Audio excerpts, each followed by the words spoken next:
cilad markino janalkan labaadna maku ogi wax degdeg ay hal mar go'aan kala qaadatay waa waxaan aamini waaye ma fahanteen waa raadiye isla markiiba wax kasta haday kugu dhacaan farxiyo ama madi inta laga saarooya oo youtube-ka ka bax lagu dhawayaa youtube-kaaga marnaba ha ka bixin ma la farxiyo ma laga maarmo please horta muuqaalkayga haddii aragti youtube ka baafinaya farxiyo whatsapp-kina waa kaala ahay ma fahanteen farxiyo ila soo hadal insha Allah haddii aad ma arkino muuqaalkan aragto whatsapp inaan maxaan ku dhahay inaan youtube ka baafiyo ala sabab waan fahanteen ku waay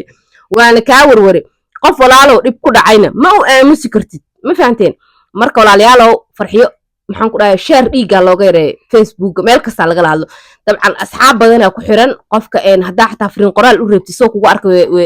way adkaanaysaa maadaama dad badan ay ka soo kormarayaan assalaamu calaykum salaamada asxaabta qaaliga youtube channel-ka nagala socotaa qoska qarniga walaashin shamis mar kale isku soo noqdo wanaagsan alxamdulillaah anoo caafimaad qabina soo noqday adinkana sidoo kale ilaahay idinkaga rajeynaya walaalaha quruxda badan intaan muuqaalka u gudagelin maalmahan waxaa idin xasuusinayaa kontanka kun wax yar inay nooga dhiman tahay 370 aan nooga dhiman please noo share gareeya haddaan ugu cusub tihiin subscribe-ka noo saara waxa kaleeto si qaas idinkaga codsanaya muuqaalka da soo gashayba ma arkino hadduu ku anfaco iyo hadduu ku anficinba please waa kaa codsanaya like ii saar soo muuqaalka meel dheer xataa haddaad ii share gareyn karin like-da ii saarto waxay iga caawinaya in muuqaalka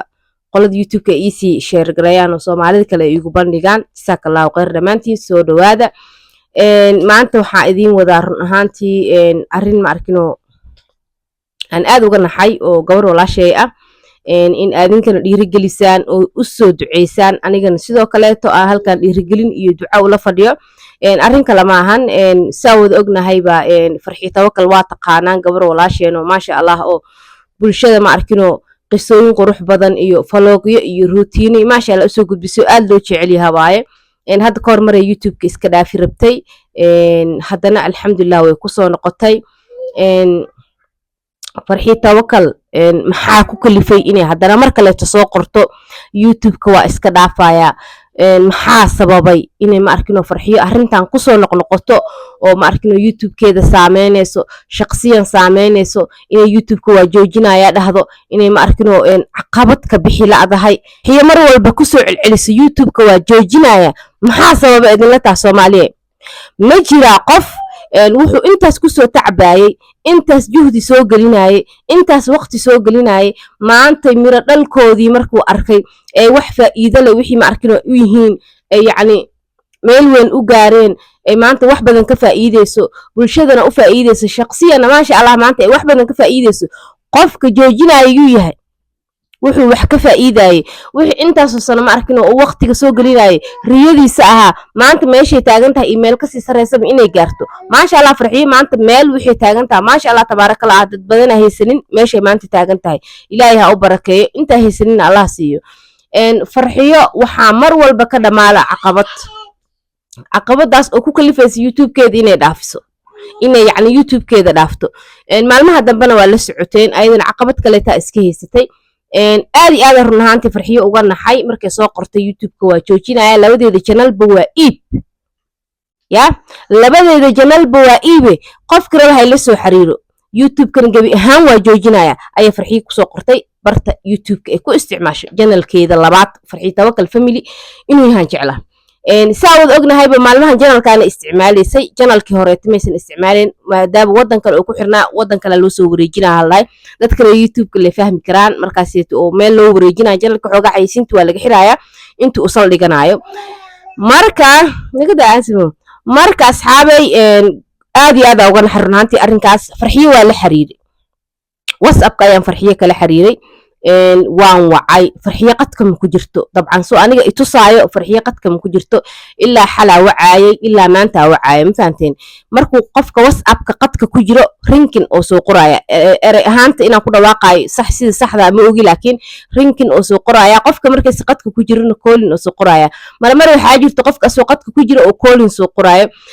farxiyo markay fariimahayga aragto inta badan way ii soo jawaabtaa way iska tahay hooyo iska mashquul badan dadka walaalaha ahna waa dadka markii qofka walaalka ay wax ku soo kordhaan haddii aad ismaqashaan ama haddii aad baraha bulshada ka aragto daaba lambar ka hayso inaad qofki raadisaa fiican oo ka war doontid naasee waxu jiraan oo canaanatid haddii ma arkino wax dhiba markaas oo aysan caqabad laga gudbi kara haddii taa inaad ku canaanatid tiraadnaayaa maanta meelaa ma arkino dib ugu noqoto ma joogtid hore u soco janalkaaga ha joojinin dhiirigelisid ma fahanteen hadda ka horna maasha allah waa ku dhiirigelinayay inay ma arkino ayaantii horeeto waa ogeedeen janalkeeda markii ay janalka farxi tawakal uu yacni ay dib u dhac ugu imaaday joojin rabtay waa ku dhiirigelinaya janalkan labaad ee maanta hadeertaan maasha allah meel fiican u maraayo walahi dadkii ku dhiirigeliyaan kamid ahaa farxiyo maadaama ay dadkii ku la'san yihiin oo lagu raadinayo oo asxaabta inay kaa warhaysa ay rabto janalkan labaad yacni soo kici wax soo gelgeli ayadana niyad maysan u helin qofka markuu janalkiisa weyn cilad kaga imaado ama caqabad ka qabsato yacni janalkaas doo waayo wax dhan niyad mu heenayo laakiin wallahi aad iyo aad ugu dhiirigeli jiray maanta waa ku faraxsanaa janalka labaad meesha farxiyo u maraayo waxaa mar kale haddana iga naxiyey inay farxiyo dhehayso youtube-ka waa joojinaya maalmahaanaytina tiktok iyo waa ka arkayseen iyo youtube-kaba dabcan inay wax tirsanayso ilaahay waxaan uga baryaaya adinkan idinkaga codsanayaa farxiyina usoo duceysaan culayska saaran waxa caqabada ku ah ee raba horumarkeeda inay dib u dhigaan shaqsiyan dib u dhigaan ilaahay inuu ka qabto dad walaalaha leeyahay xaqa laysku leeyahay in laysku soo duceeyo aaday u fiicantaa ma fahantiin waxa kaliya farxiyo maanta aan ku taageeri karno waxaa waaye inaan dhiirigelino iyo inaan u duceyno farxiyo usoo wada duceeyey anigana waa u duceeyey inuu ilaahi subxaana watacaala waxa ma arkino caqabada ku ah maadaama janalkan labaad uusan wax cilada ka haysanin intaa ogaa wax iga dambeeyey ma ogi walow aanan ismaqlin in ilaahi subxaana watacaala haddaysan cilad jirin in ilaahay ka qabto wax caqabada ku ah gabadhaas oo dib u dhigaayo waa hooyo nolol maasha allah nolol qurux badan ay ku nooshahay laakiin wax siyaadsanayso oo ma arkino janalkeedan labaadna maasha allah oo u yahay oo u shaqeynayo oo dadkii ay ku xiran yihiin oo kii kale markay hadirtaan yacni shaqadii ka joojisay ee kan ma arkino maasha allah dadkii dhan u imaadeen la socdaan la jecel yahay lagu tashto yah dhiirigelisa u ah gabdhaha maasha allah qisooyin qurux badan la soo wadaagta marna dhiirigelisa maasha allah farxiyo ma lagaa maarmo بليز horta muuqaalkayga haddii aragti youtube kaa baafinaya farxiyo whatsappkina waa kaala ahay ma fahanteen farxiyo ila soo hadal insha allah haddii aad ma arkino muuqaalkan aragto whatsapp inaan maxaan ku dhahay inaan youtube kaa baafiyo adaa sabab waa ma fahanteen waa ku waayey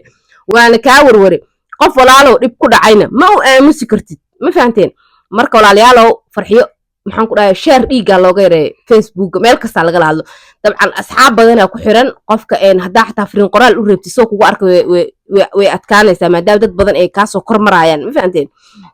marka insha allah farxiyaha hal ii baafiyo farxiyana hal iigu soo duceeyo in ilaahay subxaana watacaala wax dib u dhigaayo waxay yihiin ilaahay baa naga oge inuu ilaahay farxiyo ka qabto aad iyo aad uga naxar run ahaantii wax aan filaayay maanta iyo mar u dhowna ma ahayn ma fahanteen maadaama janalkeedii u hagaagay alxamdulilah buuqi iyo wixii soo maray ee kasoo kabsanaysay yacni wax haddana dib u dhigaayo gabadhi ma aqaan ilaahay ha ka qabto waxay yihiinba adinkana usoo duceeya noo sheergareeya muuqaalkan meel dheer ha gaaro tiim farxiyo tawakal commentiga wada duco waxaan ahayn yaanan ku arkin waa mahadsantihiin dad badanaa yacni u maleeyo inaan ma arkino arrin ma arkino farxiyo xogteeda aan ku ogahay inaan halkan ka sheegaayo maya arrin aan ku ogahay ma jirto farxiyo dad walaalaa nahay oo ma arkino iska warqabo yacni wax hadartaan arrintan ku kalifaysa weli ma ogi been ma sheegaayo mogta waan raadiyey waana waayey keliya waxaan awoodaa inaan u soo wada duceyna dhammaanteenba wixii ma arkino in dad kale la wadaaga ay tahayna ayada idinla wadaagi doonto oo qofka ma arkino wixiisa qaaska ama arrimihiisa qaaska in la galo oo meeshan fiyuusa raadinayo ho asoo ani waxaas horta alxamdulilah waa ka fiicanahay qof ma ihi ma arkino dadka yacni intee la sheekaysato markay wax kasoo ogaato fiyuus raadis no face halkaan lasoo fadhiisata ma ihi alxamdulilah wax badan oon ogahanan ma rabi inaan ka hadlo oo qofka walaala rabo inuu ka hadlo asaaba social media u fadhiyo asaa ka hadli doono ilaahay waxaan uga baryaynaa keliya inaan ma arkino culayskanu ilaahay ka dulqaado keliya maanta waxaa u awoodnaa farxiyo inaan u duceyno horta xanuunku ma ogi wax iiga dambeeyey ma ogi hooy naga dhaaf dhibka xanuunku ma ogi cilad ma arkino janalkan labaadna ma ku ogi wax degdeg ay hal mar go'aan kala qaadatay waa waxaan aamini waaye ma fahanteen waa raadiyey isla markii aan qoraalkaas arkay wicitaana u galay ilaa xal ilaa maanta waa wuxuuyaa qadkeeda ma lagu jiro dhahaya ma fahanteen marka insha Allah farxiinaas maqalnaa rajeenaya oo fariintaana ay gaarto YouTube-keedana wax kasta haday kugu dhacaan farxiyo ama madi inta laga saaraya oo YouTube-ka ka bax lagu dhawaya YouTube-kaaga marnaba ha ka bixin janalkaaga waa ku toosan yahay balaaye kaaga ma dhagano shacabaa heysata qof kastoo maanta isku day inuu ma arkino madaxa ka saaro ama uu ku niyad jabiyana haw joojan farxiintaas qof ka karti badan aheed ilaahay baa ugu xaq haystay ilaahay ka duqaad qofka waxa jiro maskixiyan asagoon xataa wax dhib ama jismiyan ama problem caadi oo sameeyo qofka asoon ogaan inuu go'aan qaato asoon yacni family problem caadi oo dareemayo oo san haysanin ayaa waxa jirto wax kale ka tan weyn inay hayaan go'aan iska qaato marka insha Allah farxiyaha loo soo wada duceeyo Ilaahay subhanahu wa ta'ala waxaan uga rajaynayaa balaayada ma arkino gabadhaas ku meeraysanaysa inuu far iyo suul uga siibo u soo wada duceeyo muuqaalka noo sheer gareeyo salaamu calaykum